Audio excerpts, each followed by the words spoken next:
ان کی قیادت میں کام کر رہا تھا.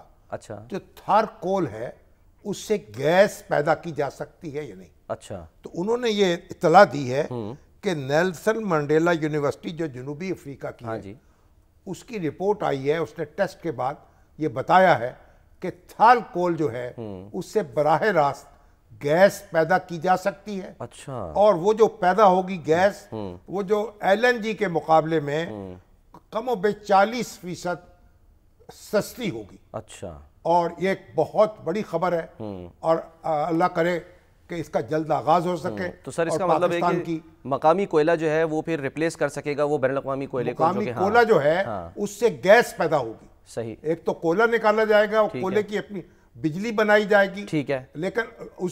لیکن جو گیس براہ راست اس سے بنائی جائے گی اور پاکستان کی گیس کی ضروریات جو ہیں اس کو پورا کرنے میں مدد ملے گی. تو بہرحال کل ان سے بات کریں گے ڈاکٹر صاحب سے. ٹھیک ہے. اس وقت بڑی خبر ہے سر, بہت بڑی خبر ہے اور بڑی خوش خوشخبری ہے. بالکل سر. جاتے جاتے آخری منٹ ہے کہ آج وہ کسانوں کا مسئلہ سر کچھ کسان کارڈ. ہاں جی, کسان کارڈ انہوں نے جاری کیا ہے ہماری محترمہ نواز شریف صاحبہ نے, مریم نواز شریف صاحبہ نے, اور انہوں نے بار بار حافظ آباد میں گئی تھی. انہوں نے بار بار یہ کہا دیکھیے یہ نواز شریف کی حکومت ہے, اب سستی ہو رہی ہیں چیزیں, معاشی استحکام ہو رہا ہے اور معاملات درست سمت میں جا رہے ہیں, اور اب جو ان کو سستے قرضے ملیں گے اور کسانوں کو وہ بیج خرید سکیں گے, کھاد خرید سکیں گے, فصلیں بو سکیں گے.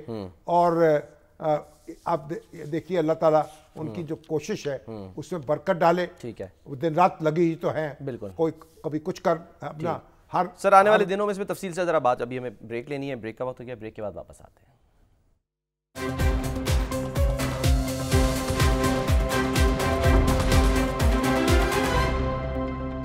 پروگرام کا وقت ختم ہوتا ہے ناظرین, اپنا خیال رکھیے. اللہ حافظ.